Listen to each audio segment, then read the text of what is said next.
The first was the classic on muscle and sinew changing, and the second was the classic on marrow washing. Sounds a little different than our drills today. These were gentle fluid exercises, and the thought behind them was that if your muscles and your joints were strong and flexible, then the rest of you would be as well. So from those two exercises, the 18 hands of Lohan were developed. Now, a few hundred years later, a man by the name of Choi Wan traveled to the temple, and he adapted the 18 hands of Lohan into 72 movements, which were then adapted into 170 movements, which were then adapted into the 5-animal system of tiger, snake, crane, leopard, and dragon.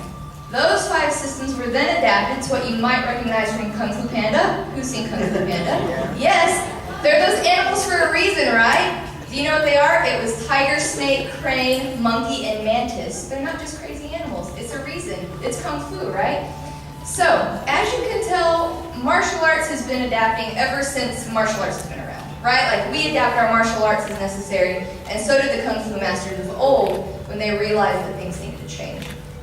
So the Shaolin Temple became known as the birthplace of Chuan Fa Kung Fu. Chuan Fa translates to Kempo, which means law of the fist. That's the type of Kung Fu that was brought to our Kajukembo system, which makes sense because one of our styles is Kempo. So, Kung Fu started in China, traveled to Japan, and then throughout the rest of the world. And the founder who's responsible for bringing Kung Fu to the Kajukembo system is Clarence Chang, an expert in Silum Pai Kung Fu, and Silum simply means Shaolin. So he was born in 1926. When he was 12, about the same age as a lot of these kids testing today for their black belt. When he was 12, he traveled to his father's homeland, where he started to learn Silum Pai Kung Fu. In 1941, he traveled back to Hawaii, and then a few years later, he joined up with the other founders, and they developed the Kajukembo system. In 1949, he joined the Marine Corps, and then in 1950, he was deployed to Korea after the start of the Korean War. He survived the war, and then he moved back to Hawaii, where he lived until he passed away in 2003. So it's a very concise, very short history of Kung Fu. But it's important to know your roots, right? I mean, we have a background. You can't just spout it off. You have to know where you come from. So now, I hope you guys enjoy our Kung Fu form. It's called Lian Pu Tren, and it translates to series of steps.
Traditional, beautiful style, we also utilize it in everything we do.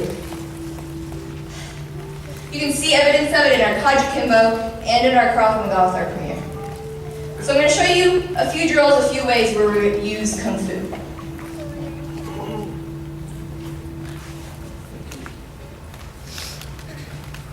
So we utilize the animal system a lot more than we think. I'm going to show you a few ways. First is with the crane. We talked about that crane. You can use a crane to strike. You can use a crane to block, right? You got to be creative. Get your animal's eyes on. So, in the first drill, I'm going to utilize my crane block. I'm going to utilize a nice slow tiger stance to get myself around my opponent. First slow motion, my opponent goes to punch me. I don't want him to hit me, so I block at an outward angle so I can chop to his collarbone. From here I do a Kempo punch to the sternum. Now if I were to just walk, he'd probably hit me in the face, grab me, so I get nice and low. I'm going to pinch above the elbow and in the nerve below the armpit, push him away until I escape. Go from the other direction a little faster.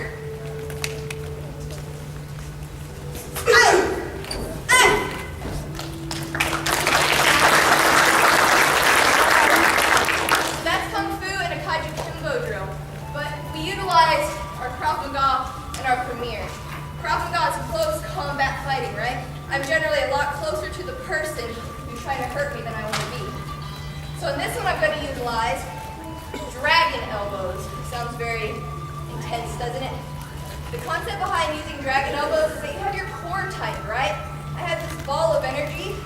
I'm calling it my diaphragm, right? That's where your strength comes from. So when you utilize the dragon elbow, it's not just flailing your arms like a crazy person. It's using that ball of energy to utilize this small area right near your elbow. I'm also going to utilize what's called the tiger strikes.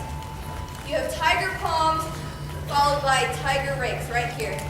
You have your tiger pushes and rakes down like this. So if I'm in close quarters and this guy maybe is trying to grab me, take me where I don't want to go, I have my dragon elbows. I'm ready to do a strong palm to the face, rake his eyes out, and get where I need to. Now naturally, you don't just do this because you want to have fun because you want to be mean, right? I would like nothing more than to just be able to walk away, but sometimes, unfortunately, you have to do a few things to ensure you're safe. So a little faster, just as we get a little more of a tussle on right here. Elbow, palm, break, and I get away to where I'm safe.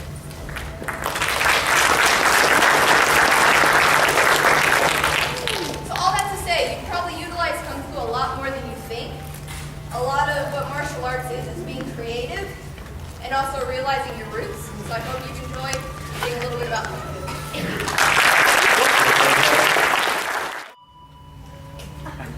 Not only is third-degree black belt an advanced belt, good degree, an accomplishment and an honor, but it's also a new recognition of a title that you earn. You know, a lot of this, I mean, the 4 years that it takes to get a black belt, I mean, it's equivalent to a whole lot of college degrees, you know, and then getting to a master's degree, professor, things like that. Man, this might as well be a doctor, you know, in some of the situations that you spend, but the results and the benefits you get from it is what is priceless and lifelong.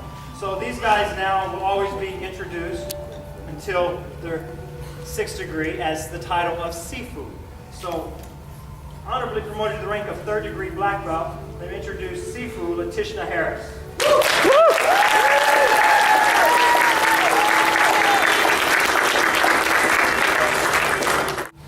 It's respectful that they are always addressed as Sifu. Always. As much as possible. Maybe mom, dad. You know, Matt will go for it. Hey, call me Sifu if you want that. Within the martial arts world, it should always be addressed as Sifu.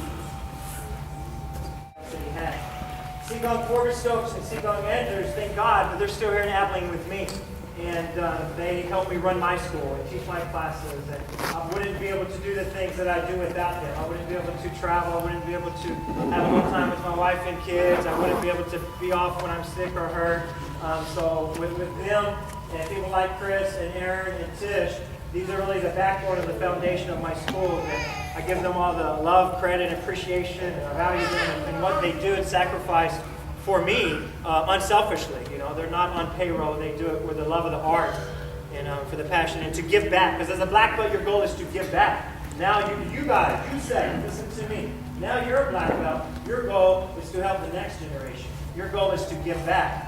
Okay? I told you I would not have tested you if there was a thought of you quitting after you got your black belt. This is the beginning, ladies and gentlemen. This is where you learn, this is where you grow. If these guys would have quit when they were black belt, what would you really know? Where would you really be?